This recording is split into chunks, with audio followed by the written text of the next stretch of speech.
Hey everyone, and welcome back to the channel. In this episode, we're going to be installing our whole house battery backup system. Now this is going to be the first step in our whole house solar power system, so we're really excited about this. And we're going to be installing the two EG4 wall mount batteries and the EG4 18 kPV, and also the transfer switch, the disconnect, and all the conduits go along with it. We're going to give a whole price breakdown and overview of the whole system. Now, all of this equipment is really heavy, and you might remember that we just totaled our truck. So we had to call up a friend to help us pick it up and bring it to the shed.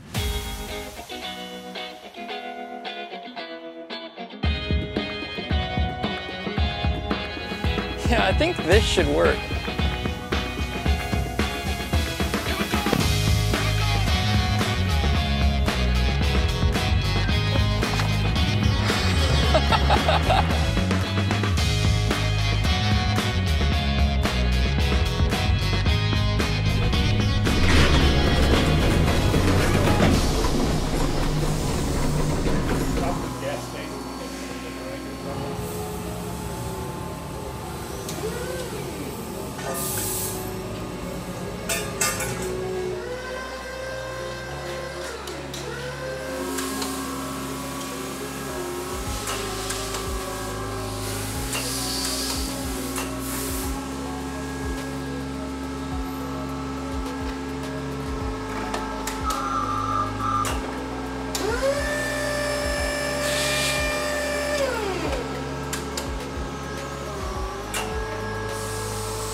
I'll push this in further so we get the other end. Fit right in there, didn't it?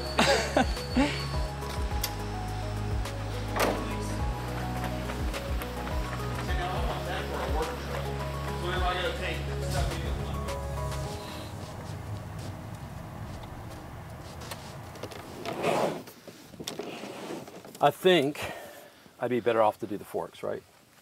Yeah. Where are we I putting don't think it? three of us can get these off, right? 100 pounds each. Hey, y'all, hold my beer and watch this. Those won't fit, will they? Am I higher than your gate?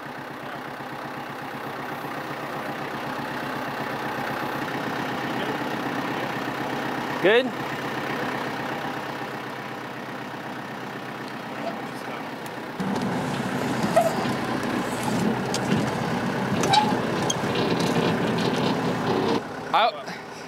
I mean, I would lift it a little bit.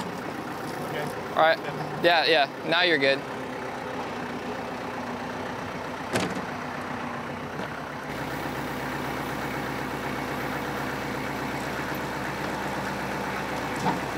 Tilt down a little bit. Did the forks come off?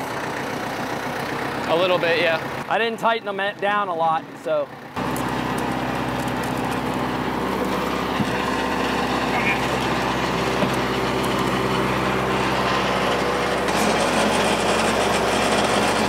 We're good? Ready? Can we slide it?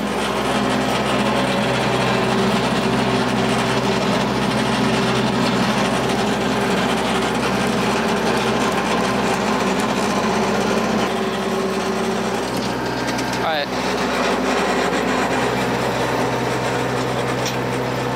Good? All right. I can't turn anymore. That was it. Is that the hydraulic fluid leak? Yeah, it's bad, and I have the stuff to do it, but it's been time and space, you know? It just shoots out. And every time I buy 5 gallons, it's $160. And how long does that sort of 1 day. Use it? 1 day. If you use it 1 day, it squirts right out. Yeah. Oh.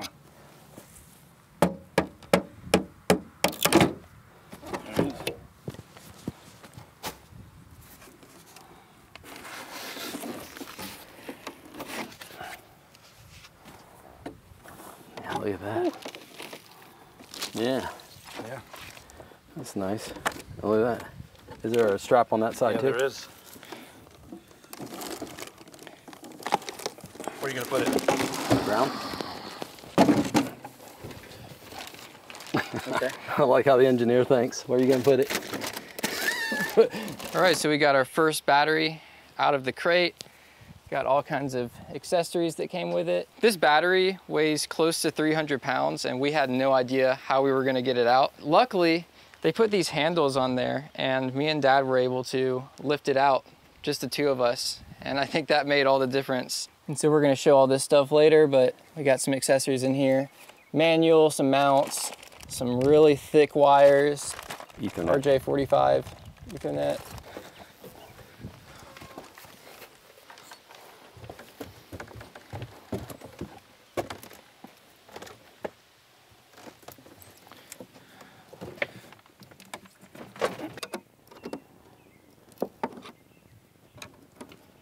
This box that it shipped in is nice. I think we need to build a little house for Sage with a bonus box.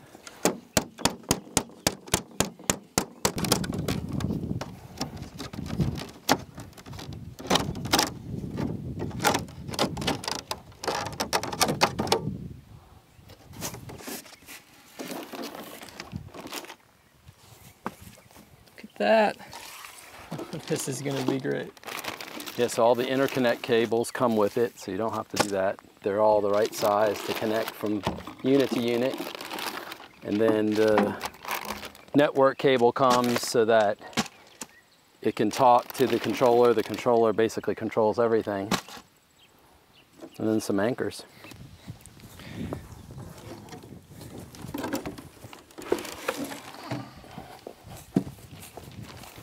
I'm trying to turn it 360 degrees.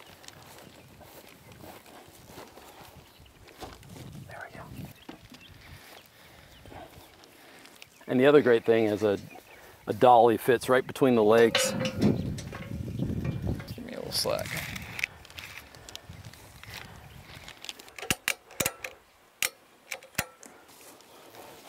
Got it? Yep, got it.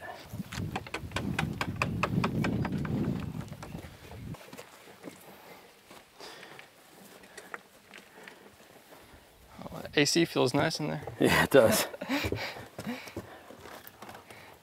Come on the floor, hold up one more time. It's creaking a little bit, but got it. I guess we really need them side by side, don't we?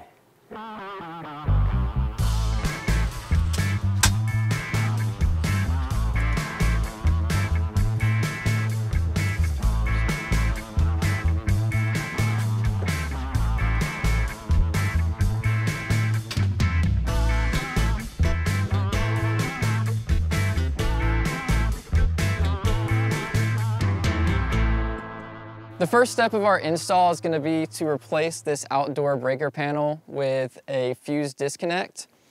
Now, we had originally gotten this breaker box because it was one of the cheaper options. It was half the price of what we're about to be installing. And it also had some additional breakers where we could feed some other stuff on our property. But it turns out with all the stuff we're about to be installing, we are going to need some more gutter space and something a little bit bigger in order to fit everything in there. So we're gonna be replacing this today. Now, just to refresh you guys on the setup we have going on here, this is the power coming in from the transformer. It comes up, and then right here is where our meter goes. The power goes through the meter, and that's how they're able to measure the electricity. And so normally, when they're cutting off the power, they take off this meter, it cuts the power to your house, and then nothing from here on out has power. And so just because we don't do this every day, I didn't really feel comfortable dealing with any of these hot wires. So we had them go ahead and disconnect the transformer as well.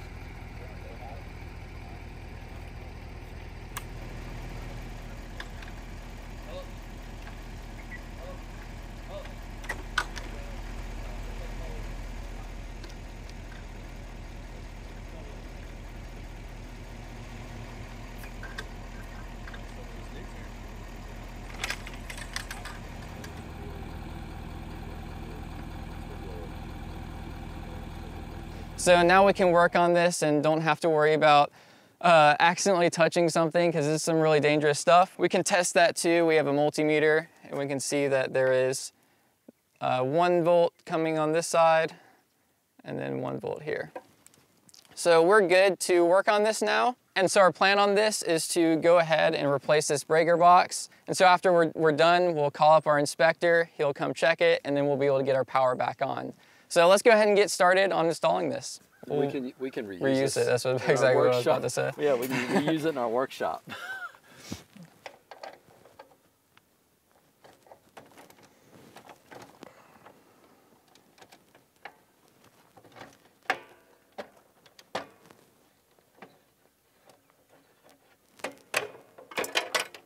Should have just been this straight out. Yeah, that's fine.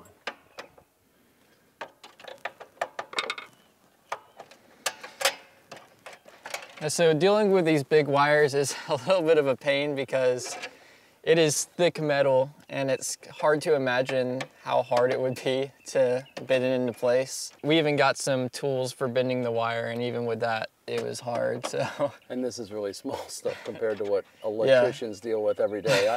I don't envy being an electrician. For all you electricians out there, it's a heck of a lot harder than it might seem. And make it. I'll see videos of people doing it, and they make it look so easy, and then you go to do it, and you're like, how are they doing that? They're just built different.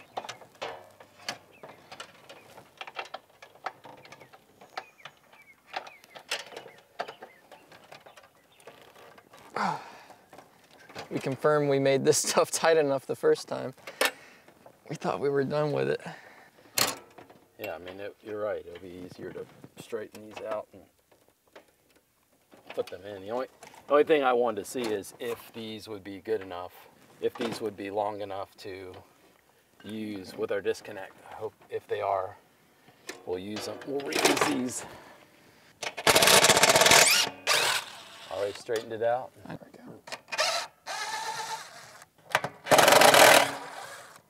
It's the silicone we did for the seal. Yeah. You manage this thing here. Just pull that out.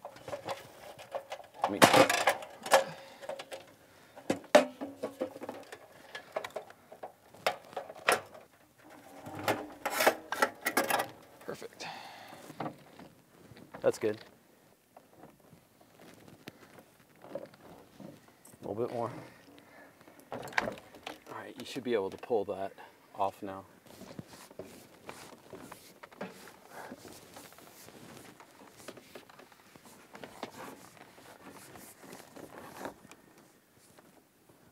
Yeah, so this is the big test. All the measuring and calculating, etc., doesn't make up for reality. We have that 2-inch hole there. We got to figure out where we're going to drill the new one. But on that box, this hole was a lot closer. So let's knock these out.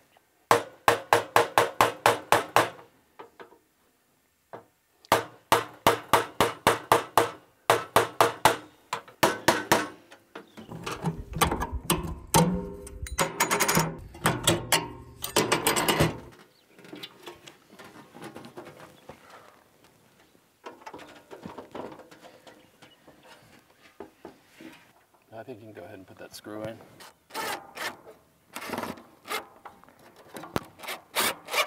That's good. A little bit lower, like in the center. A little higher than that, maybe. Yeah, right about there. Is the center pretty good? Yep. That's enough. Go ahead. All right, that's good. All right, now.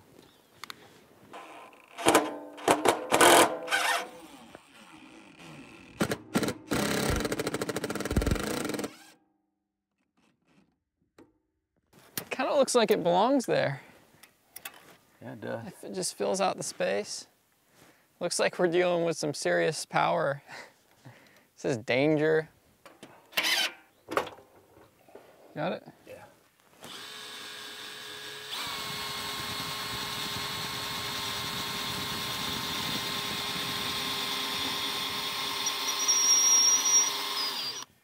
Are we out?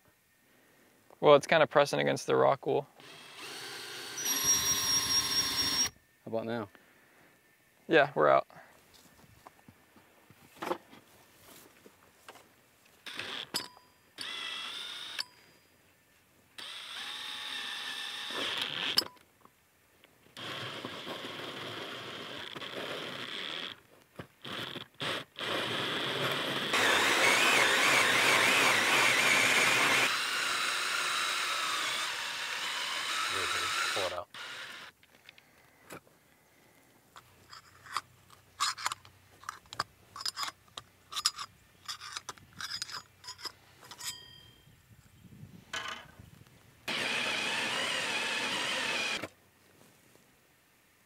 got the tie back too.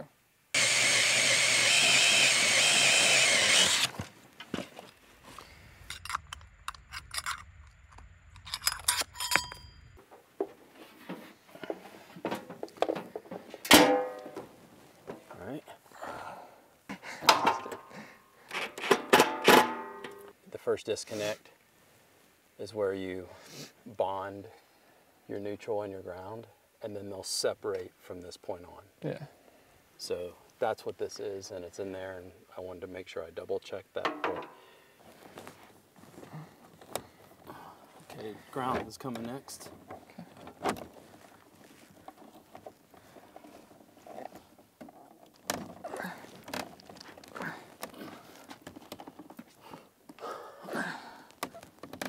I need some like rubbery gloves. Try the other one now. It seems to have loosened up some. The black one? Do this one right here. The other black one or this Do one? this one. Oh, that's the one I've been doing. Oh, that's probably why. I was doing the other one. You do that one. Yeah, there you go. A lot easier when we're both on the same wire. You know, you pointed at that one, I looked at it, and I thought it looked like the wrong one, but I was like, he looked at it.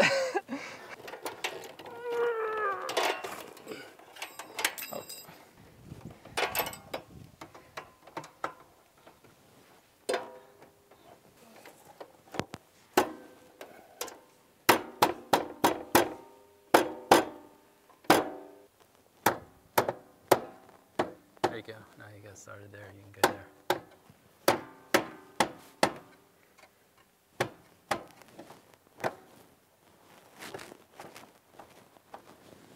All right, so that's hot, right? Why didn't you shot me? You aren't grounded? Why ain't I grounded? Huh? Why ain't I grounded? Your shoes? Oh, boy. That's the only thing. Yeah. If it's wet, don't do that. Yeah. I said, man, I was going to get y'all on that one. Man, that's pretty slick. Pretty slick. I learned from my grandfather when I was a little kid. We got our disconnect installed and everything went great with that. The utility company had come out, shut off our power. We were able to put up the new disconnect, and immediately after that, we had the state inspector come out. He gave us our service release, and then the same day, the utility company came back and turned our power back on. So we were able to get the whole thing knocked out in really just a few hours. And while the utility company was here, they were showing us some cool stuff in their truck, some transformers, and how they disconnect the power. And it was really cool to get to see all that. And so the next step will be to install our transfer switch. And so we started by making a template of it. And when we lined it up, we realized that in all of the planning and wiring, we forgot that if we put it where we thought we could, the door wouldn't open. It would just run into this stack of stuff. And so we ended up having to move the location of it over 6 inches. And that might not sound like a lot, but it completely changed everything for us. We ended up having to spend the whole day yesterday just coming up with a new solution. And I know you electricians out there are probably laughing at us, but when you're dealing with this large gauge wires and all these tight corners and everything, it gets to be a real challenge figuring out how to route this stuff. And I think we came up with a solution, so let's go ahead and get started.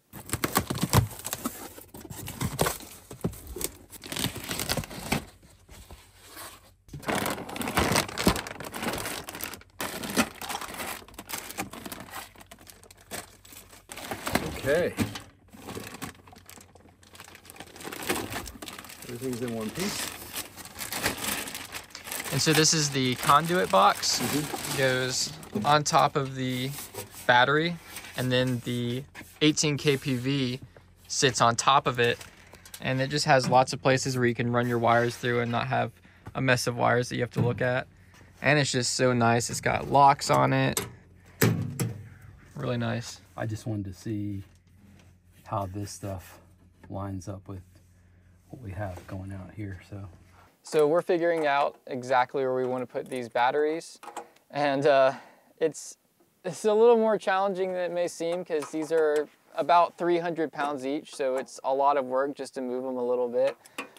We found if we tilt them forward and then push on the bottom, that helped us get it squared up against the wall. And now we're working on getting them level as well. We want to figure out exactly where we're going to put them because we're going to be mounting a mounting plate on the wall.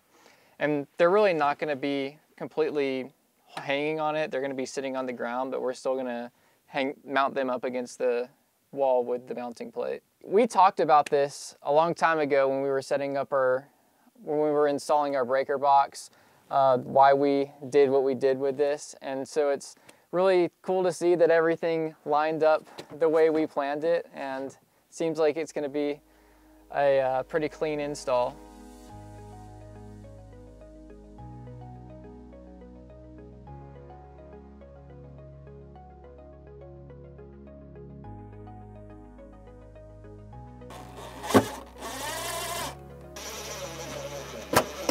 You see him coming. It's okay. There we go. Did it do it? Yeah. And look at that. What? Still perfectly well.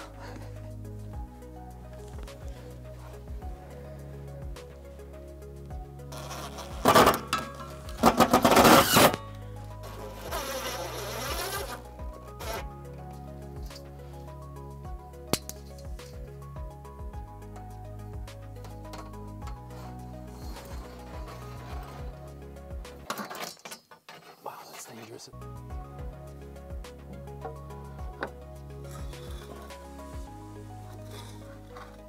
And ready.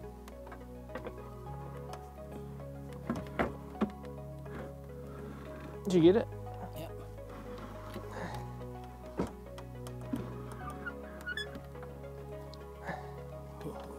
Did I get it? Man, it was a little harder picking it back up once it was already on there. Very stable.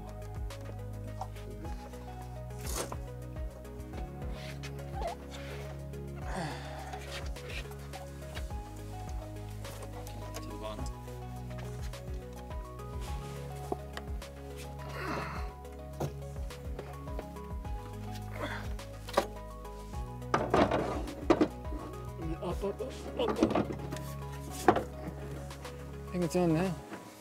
If it comes down more. I don't know if it's fully on.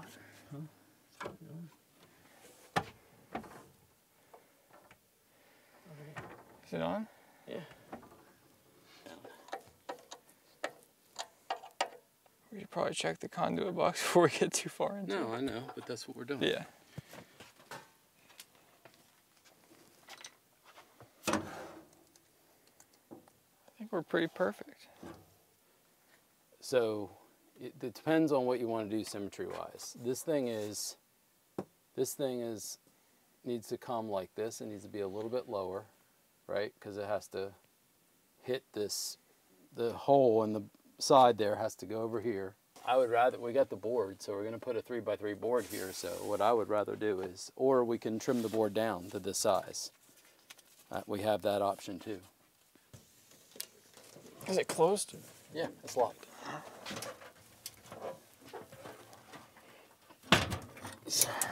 I was kind of feeling like we should line the top of it up with the top of that.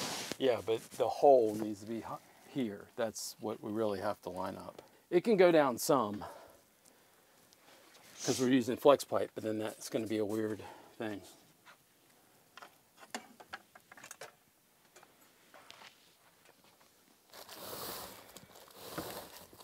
So I bring it down to this bottom outlet? I would just go way down. If you want to move the outlet to the left, to the right, you need to have a lot of extra line down there. Is that like plenty right there? I can come over here if I wanted, or? Mm-hmm.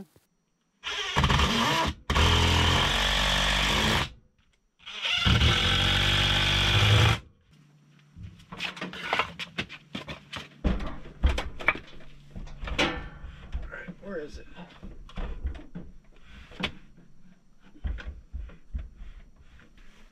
It's got to be this way. You're way too low. Whoa, whoa, now you're too high. Come down, somewhere around there. See it? Oh, there's it. Huh? Oh, there it is.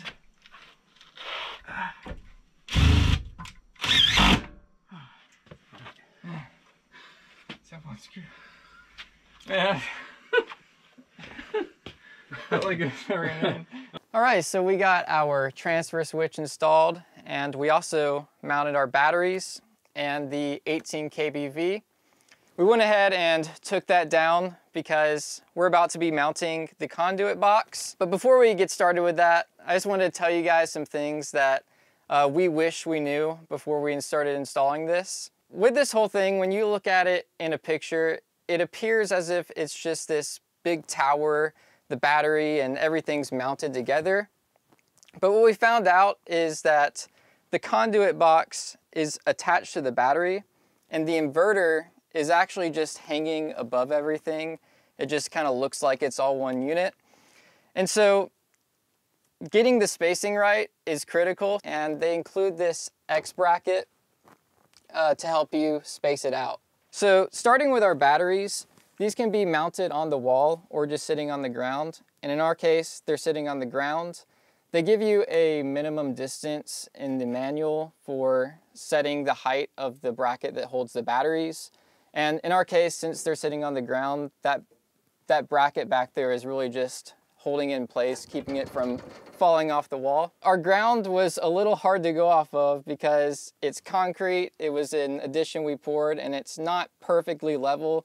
So using that distance wasn't really a good way to do it. So what we decided to do was just sit both the batteries on the ground, and there's some leveling feet. We got the laser level and we lined it up, and we just leveled it until they were perfect and both in place. And then we marked where the bracket was. We pulled them away, and then we mounted that bracket. And also, by the way, before you put this back on, make sure you remember to put the X bracket back on, because we forgot, and so we had to pull it all off again and then put it on. And so after all that, we had this. We needed to hang the inverter. It was a little unclear which holes you were supposed to use on this X bracket in the manual. And what we found is with the indoor battery and the 18 kPV, the outside holes were the ones that were correct, or at least we're about to find out. They also don't give a distance from the top of the bracket to the bottom of this one. We went ahead and measured that distance and found that it was 42 3/4. So we'll get to test all that once we get this back together. Oh, and they also give you an angle for this, how much this opens up. And we used this digital angle ruler to measure that. The angle they gave us was 39.46, and we got 39.5, so that was really close to what it said. And by the way, that inverter is really heavy, so I would definitely recommend having some help getting it up on the wall. You can see it just sits on top of there, and the spacing was a little weird and everything. But yeah, we got it on, but it was just a little bit awkward. So now we went ahead and took the inverter back down because we're going to install the conduit box, and that's just the place for all of our wire to run. We would like to work in the lights, so what we're gonna do is temporarily disconnect our power. We're gonna mount the conduit box on top of the batteries, and then we're just gonna run it back through, hook it back up so that we can work in the light while we get all of our conduit and all of our wiring in place. And then right at the end, we'll disconnect it and switch it over. Then we should be done. So let's just go ahead and get started on installing our conduit box. All right, so the meter, there's no way to turn that off, so we do have some hot stuff coming into it here. So we will have to be careful not to touch that, but we can test and make sure that this is not hot. So we can see the live stuff up here. Getting 123.4 on that one, 123.4 on that one, and together 246.8. Down here, we have nothing, so we know that we're safe to disconnect this. I guess I can also do this. You know, this is my first time ever working in a live box.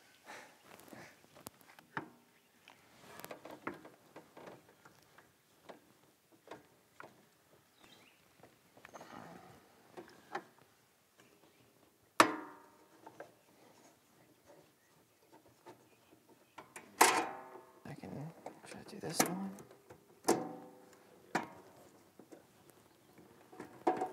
All right, so do you want to go inside and I can kind of help feed it through?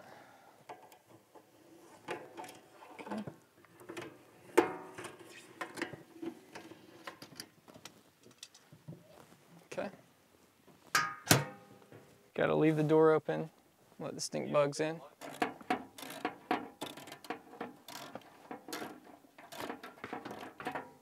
One thing on installing this box, the holes to attach it to the battery are just barely big enough for the screw to fit through, and you basically have to thread the whole screw through the hole.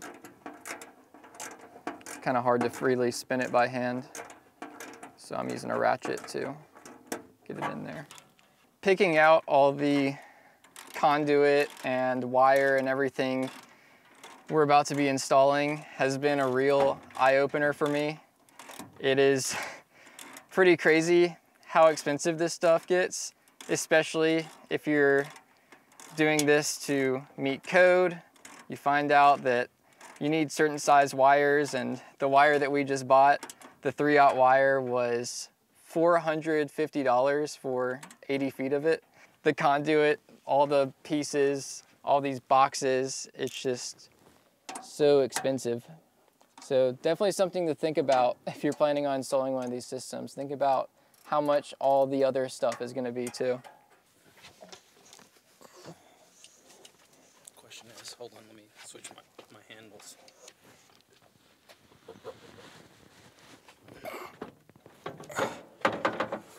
How much we should... we're not on it, hold on. It needs to be pushed back. Is it back enough? No. I don't know how to get it there. It's, the tab is sitting on top of the bracket and kind of in the middle. So maybe, it might have to pull out towards you to... Ready? No, got it on this side. I can't see your side though. Yep, I got it on that side. Try pulling it towards you. Wow, the bottom. Oh, yeah. Now it's on.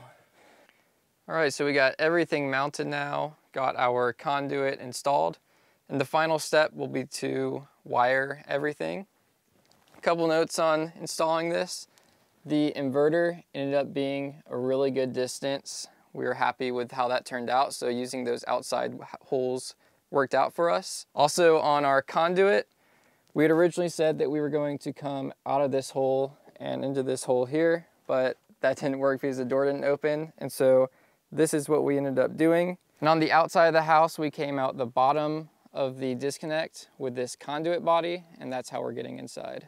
There's a lot of things to consider, like wire size and how many wires can fit through one thing, and also do you have enough space to run those wires? Because it's thick copper, it's really hard to bend, and so we're about to find out how easy that'll be.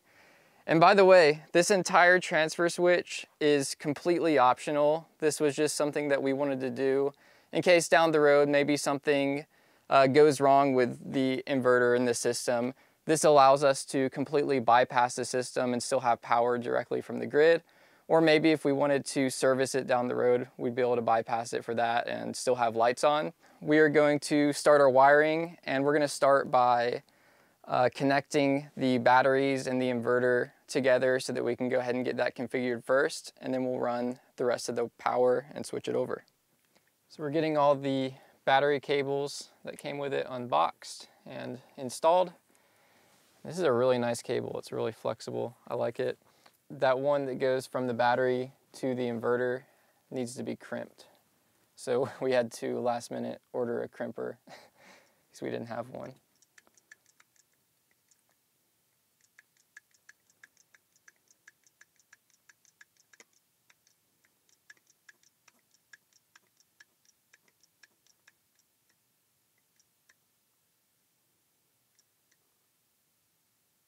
Got our batteries connected and also connected the batteries to each other in parallel.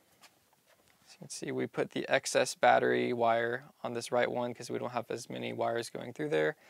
And then on the cables going from the battery up to the EG4, we ended up shortening them and then re-crimping them just to clean it up a little bit. And so far, I think it's looking really good. So now, if we want to, we can go ahead and turn it on and mess with this configuration some. Hopefully we won't get too carried away with that.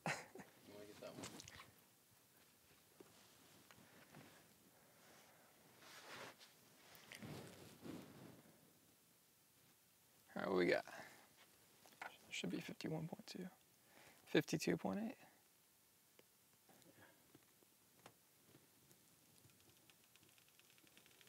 Later we'll hit it with a thick wire and scratch it up. All right, well, it's the next day now, and we ended up staying up way later than we expected getting this finished up. It took us hours to get that thick copper wire ran through some of this conduit. Definitely hats off to you electricians out there. You guys definitely earn your pay. But we managed to get it all set up, and actually the lights right now are running completely off the battery. So this is really cool. And I want to just go ahead and give a big picture overview of our entire system. From the beginning, we had actually planned on adding in the system. We left this space between the meter outside and then the breaker right here where we wanted to put them. And we also set the height of our breaker box so it'd be right in the right position to line up with this. But even with this, there was still some things that we wish we would have known before starting this. We really just had a rough idea of what we wanted. And so I want to go over some of the things that we learned to help some of you guys out that are planning your own systems. So let's go ahead and head outside and start from the beginning, and we'll just walk through this whole system. All right, so our system begins right here outside. And I just want to remind you guys, this whole project just started as an abandoned shed out in the field. We did not have power here, but we did run power with the intention of being independent from it eventually.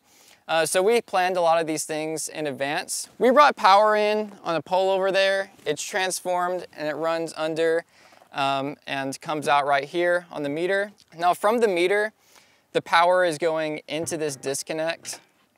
This disconnect was great because it had a lot of gutter space. It's fused so that if there's ever some voltage spike, it'll be safe. And we have two outputs on this. One of them's going directly into our inverter, and the other one is going into one of the inputs of our transfer switch. So let's head inside and take a look. All right, so now we're inside, directly on the other side of the meter. That board that you saw, it is about 4 feet wide, and it ends right here. Also, this section of wall from the wall to the main breaker panel, that's about 7 feet. So starting at where we come in from the disconnect outside, we split the power, and the first place we come in with power is the A side of our transfer switch. The second place we bring the power is directly into our inverter, into the grid input, and then we take the load out and we go into the B side of our transfer switch. Then we take the common out of this and we go directly into our main panel. Now I just want to be clear here, what we've done here with the transfer switch is completely optional. If you wanted to, you could just go directly into this and then into the main panel. But we wanted the option in the future if we wanted to service this or work on it or replace something or just bypass it completely, that we can do that by just flipping the switch. So let's go ahead and open some of this stuff up and take a look at what it looks like inside. And I'm going to start right here on this inverter because, like I said, we are running power off of this right now. So one output from our disconnect is coming directly into these terminals right here labeled grid, and then load is the output. And let's take a look at these awesome conduit boxes. You can see we have our power running in through here, our power running out through here, and then also both of our battery connections coming down directly into our batteries. By the way, these two batteries, they're in parallel. So we just have those parallel connections and then a data cable coming between them. And you can also see that the common out of our transfer switch passes through these conduit boxes nicely and then comes up directly into our panel. And so now let's take a look at our transfer switch.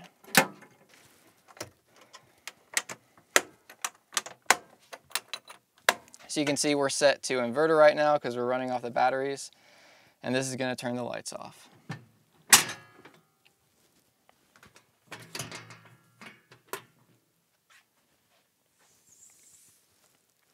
Can you see all right? Yeah, it's perfect. Okay. Starting up here with the A side, this is the power coming in directly from the grid. So you can see we brought it in right here. We came up and around and into that side. The second side we take out of the inverter. We come through this flex conduit right here and then we went up into the B side. And then we take the common out. You can see their connector right there. We go out, we go through the side, through the conduit box, and into our main breaker panel. And I think this system is awesome. You'll see a lot of systems where there's separate breaker panels. I think it's cool that we're just feeding power to the entire main breaker panel. I can close this.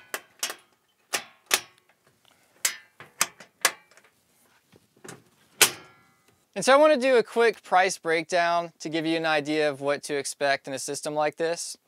So our system from Signature Solar, the 2 batteries, the conduit box, and the inverter, these are bundled on Signature Solar's website, and it's around $12,000. Next, the transfer switch and the conduit or the disconnect box outside, those were about $1,500 combined.